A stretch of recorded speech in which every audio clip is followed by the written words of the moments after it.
In 1980, Leo Sayer released his eighth album, Living in a Fantasy, and from it, the track Millionaire.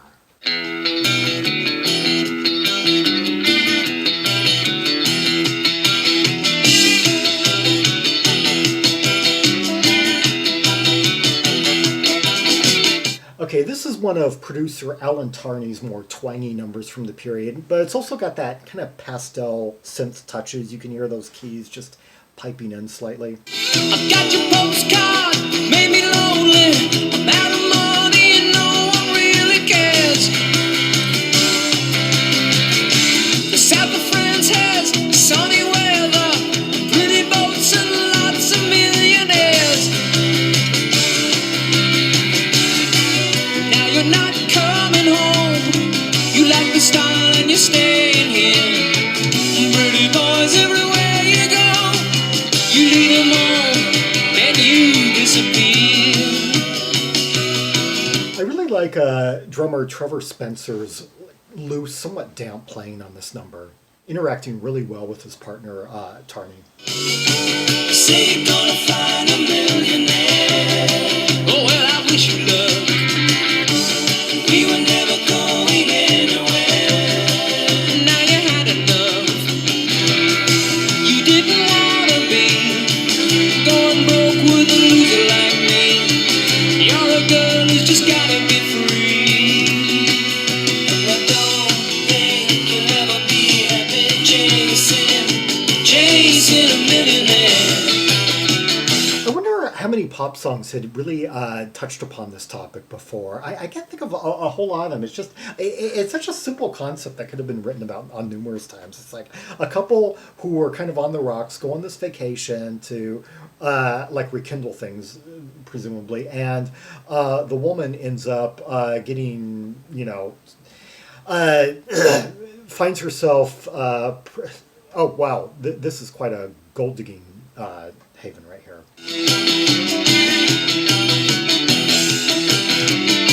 All the streets are dead without you. Empty shops and old abandoned cars. In Central Pay, your man is waiting. He comes with diamonds to the hotel bar. Wow, I gotta check that. Turns out I didn't know the second verse by heart, despite having listened to this song like 100 times over the last 20 years. Let's see. All the streets are dead without you, empty shops and old abandoned cars. So now he's back in his old, the trip is ended for him. In St. Tropez, your man is waiting. He comes with diamonds to the hotel bar. Okay. You say you're not going home. You like the sun and you're staying here. He'll ask if you're on your own. You say, why not? Then you both disappear. Now you say you found your millionaire. Well, I don't care. He says he's gonna take you everywhere. I just don't care. I bet he'll let you down. That kind of guy never hangs around. He's got a girl in every town. And I don't think you'll ever be happy living with a millionaire. Okay, I really love those harmonies by Alan Tarney, I guess. Not Trevor Spencer, no. Alan Tarney, basically guitar, synthesizer, backing vocals, keyboards, bass, perhaps maybe some double tracked or multi. It's probably Alan Tarney and Leo Sayer recording like 6, or 7 or 8, or maybe a fewer vocal lines and overdubbing them. Heck, maybe taking the same ones and just multi-layering them. And I love Leo's just really nonchalant delivery on this. It's like he doesn't really care if this woman is just, I guess, shallow enough or whatever, or maybe practical enough, you could say, or since they weren't really tight as a couple, to just go off. She's apparently stayed on the vacation after he's returned home, and now she's like pursuing. She's got like a gold catch over there or something, or she thinks she has anyway. And Leo's getting the news of this back home through correspondence and doesn't really care. It's like, go on, have your 2 weeks, up, jetting with a millionaire. He's doing this to women left and right. Yeah.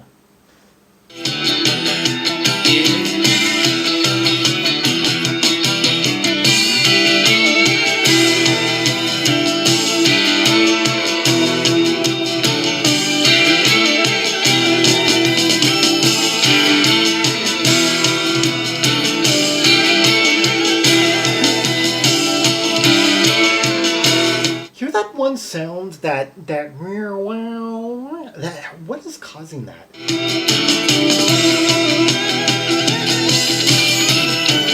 Now you say you found your millionaire. Well, I don't care. Says he's gonna take you everywhere. I just don't care. Then one day he's gonna let you down. You're like you're searching every club in town. That kind of guy will only drag you down. You can go and take your millionaire. Oh, I don't wanna know. Tell you that I really do not care. Ah, your life's your own. You see him everywhere you go, chasing the sun and Alfa Romeos. You gotta catch him before they get too old. But don't think you'll ever be happy chasing a millionaire.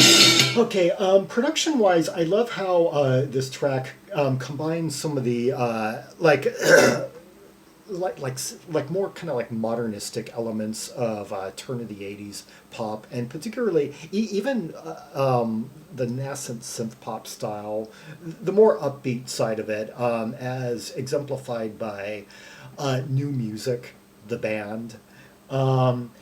Yeah, I'm hearing kind of elements of like New Music and the associated Nick Stryker band in this, mixed with bits of twang, mixed with bits of West Coast, particularly in the West Coast AOR and the harmonies, and twangy Nashville crossover country, dare I say, in some of that guitar work. This also being the year that Urban Cowboy came out, and like country pop became like the new big genre in the United States. Briefly, like kind of in that gap between like the death of disco and the arrival of the second British invasion. Yeah, so there aren't a lot of recordings like this because the market for MOR in the UK was slim, or for like homegrown MOR. And of course, New Wave, having had more of a commercial impact at this point already in the UK, it was more of an influence on mainstream pop, and unlike in the US where it just wasn't visible. And so you're having kind of an unlikely, mixing of different musical styles on this.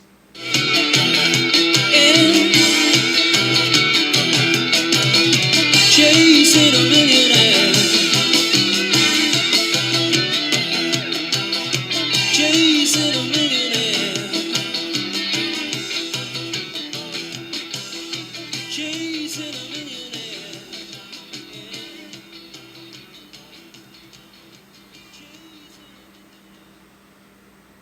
And I love the kind of the cadence of those verses, like that kind of stop go, or jump go, and with the contrasted with the real breezier nature of the chorus, and that it's just like a really well structured pop song with distinct movements to it, a chorus that really opens out, a verse that builds anticipation and gives us narrative background. That's a pretty easy topic to write about, but not many people have. It gives us it says enough to let us kind of fill in the backstory, about how this couple arrived at this predicament where where one of them just goes off and becomes a gold digger. And As someone who had a similar experience, I find it kind of amusing. Um, yeah, I actually I kind of got the last laugh in that though because I went and I followed my first and main girlfriend of my 20s. I after we broke up, I followed her out to New York briefly and messed up things between her and this rich guy that she was trying to land. That's a long story. Anyway, yeah, Millionaire by Leo Sayer. Let's hear another track from the album. The closing number. Hold on just a second. That vacuum. Anyway, Only Fooling. With its Marshall drums and fade in.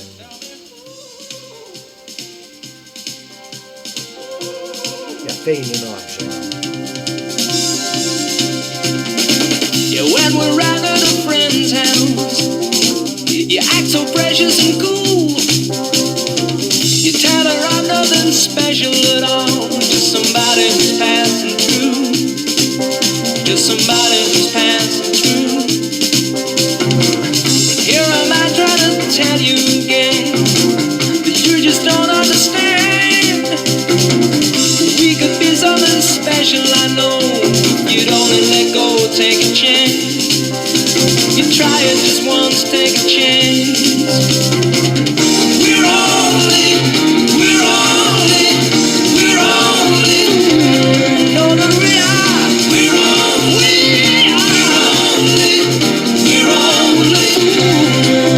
Tell me what are you gonna do about a fool who's in love with you? What are you gonna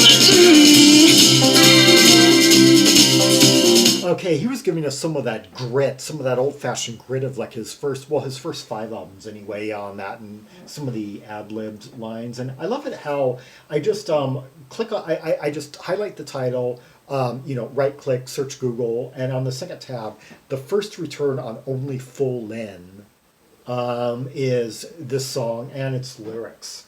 The same couldn't be said about a title like Millionaire. Okay, when we're around at a friend's house, you act so precious and cool. Tell her I'm nothing special at all. Just somebody who's passing through. Just somebody who's passing through. And here I am trying to tell you again. But you just don't understand that we could be something special, I know, if you'd only let go, take a chance. Just try it once, take a chance. But we're only fooling. Okay, so he's kind of dating this woman, and she's not really taking it seriously. She's not really invested, and she's going around telling her friends that it's nothing serious when he believes that it could be something special if she would just somewhat describes a kind of on again, off again situation I've been in like the last 2.5 years. When we go out on a Saturday night, feel like I'm stringing along. I ask you where are we going from here? You know but you're not letting on, babe. No, but you're not letting on. Here we are at the crossroads, between better or worse. Hear those little light keyboard, those keys that Tarney's throwing in. They kind of had this like pastel quality, like oh, and yet they're so they even though they're subtle, they really are like a major component, active component in the whole arrangement. You're telling me I'm too serious, baby. One of us is gonna get hurt. Why do I always get hurt? This is a very unique arrangement. I just love that windmill feel. We got that strum going really fast, and then Alan Tarney's like, also like layering on those twangy fills and stuff. And Trevor is just, his really active kind of snare drumming here. We're only fooling. Know that we are. We're only fooling. Tell me what are you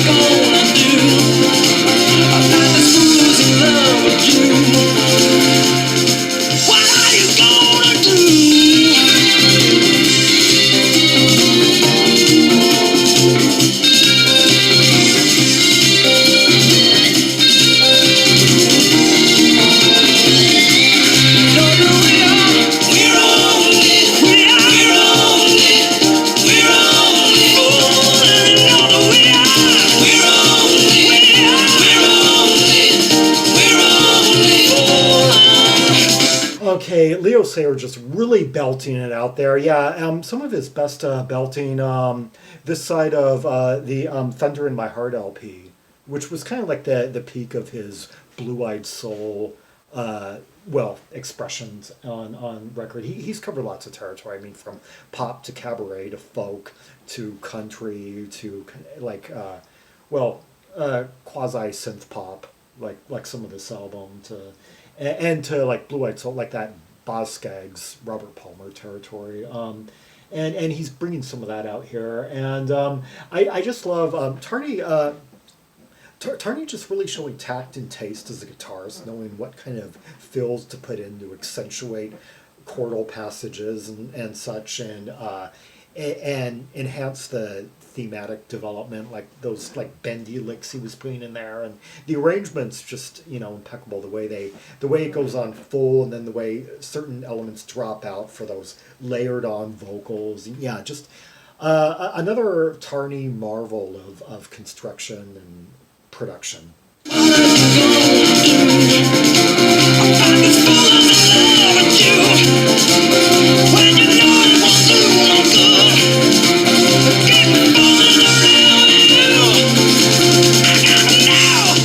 Hear that guitar, that kind of sustained low, slightly gruff guitar, kind of like motoring guitar tone that was going no no no no no no no no no no no, and I think it may have been doubled up faintly with a choral electric sitar, because he's used that instrument. He was using that instrument around this period. He used it on Cliff Richard's "I'm No Hero" album on the track "Dreaming." Yeah. I wanna know who's fooling who. Yeah, we're all fooling. We're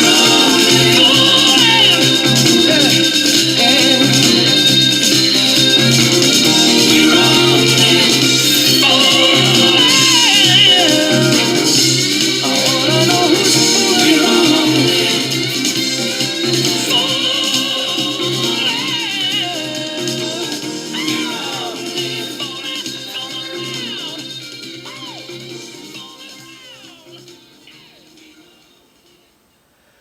Leo Sayer with Only Foolin, and before that Millionaire, two of many highlights from his 1980 Alan Tarney produced release, Living in a Fantasy, his 8th album in just as many years. Yeah, Leo Sayer, never one to miss a year for an album between 1973 and 1980. Well, that's like 8 of the best years in music.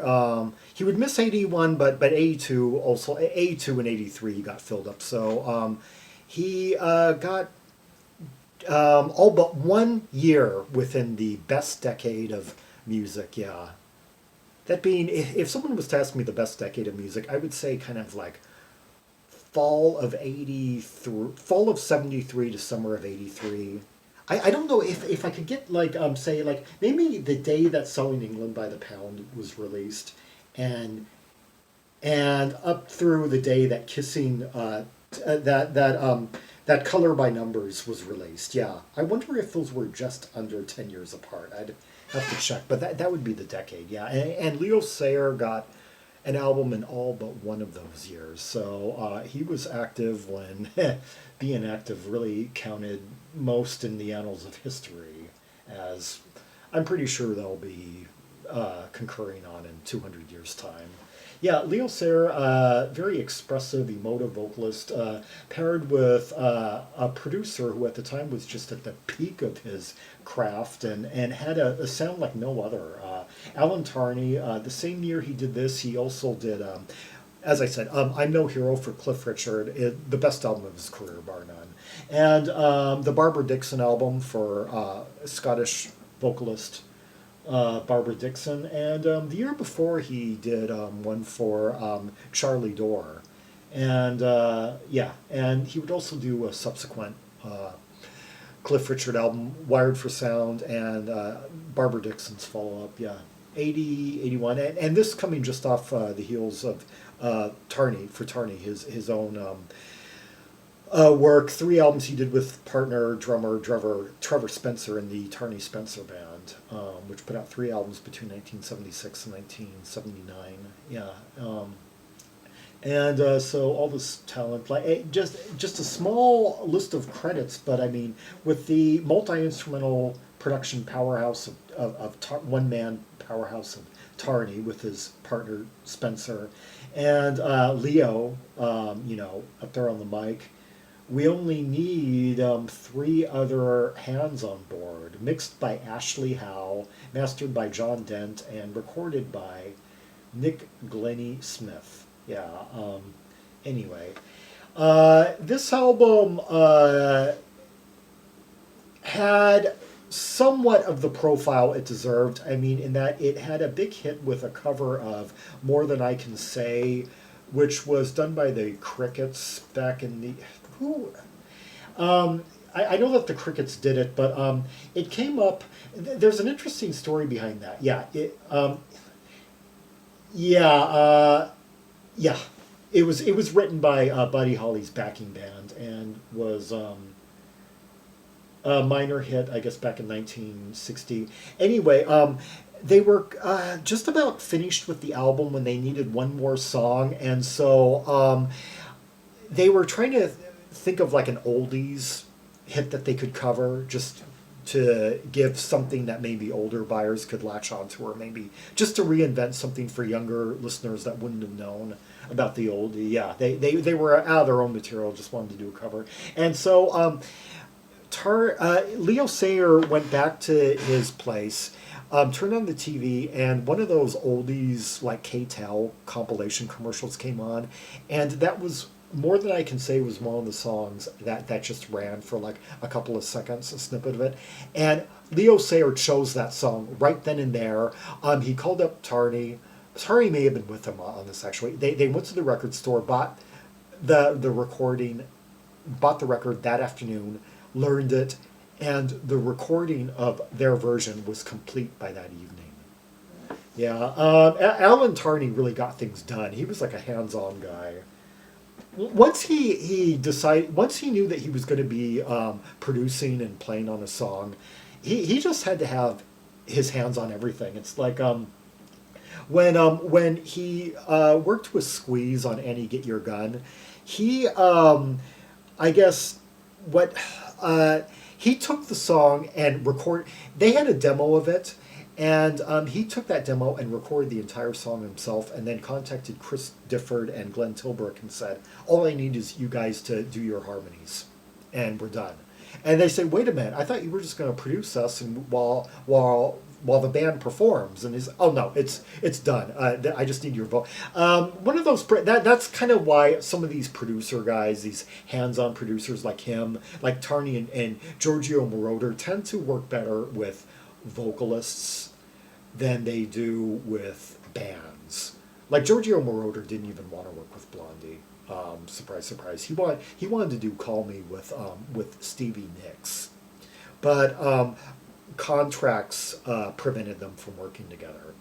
And yeah, and anyway, about another thing about the "Living in a Fantasy" album, that song became a hit. Like made it to like #2, I think, on both sides of the Atlantic, and the album itself didn't get quite as much attention, but I think it may have been a case where not all the best songs were released as singles. I think the title track "Living in a Fantasy" was released as a single, and I actually consider that the weakest track on the album. I think "Millionaire," "Only Fooling," "She's Not Coming Back," "Time Ran Out on You," those are all. And "Once in a While" is a great track, although it would be made even better the following year when Cliff Richard recorded it for Wired on Sound, one of my favorite recordings by him. And then it was given a third recording in 1982 by Dan Seals, formerly of England, Dan and John Ford Coley. Yeah. Anyway. Yeah, Leo Sayer left behind quite a great legacy during his first 10 years before he kind of just went into television and other media and became less prolific as a recording artist. Go check out that video of him and Gary Newman doing Broadway. I guess on a show that Leo was hosting in the UK during the mid-1980s. Yeah. For more Rubies and Sapphires from the catalog of Leo Sayer, see the directory of albums by English L artists, linked in the description below. For Red Hot Tracks and Purples by Leo Sayer and other L artists like Leslie Duncan, Led Zeppelin, Level 42, Light of the World, so many. Yeah. Like and subscribe, follow me on social media, share the video, and leave a comment if there are any observations you have about the 2 tracks we just heard. The production, the composition, the movements, the choruses, the lyrics, the vocal expressiveness, the instrumental nuances and interplay, and yeah. And until next time, this is Zaragon, the world's most ear travel Tremax most, signing off.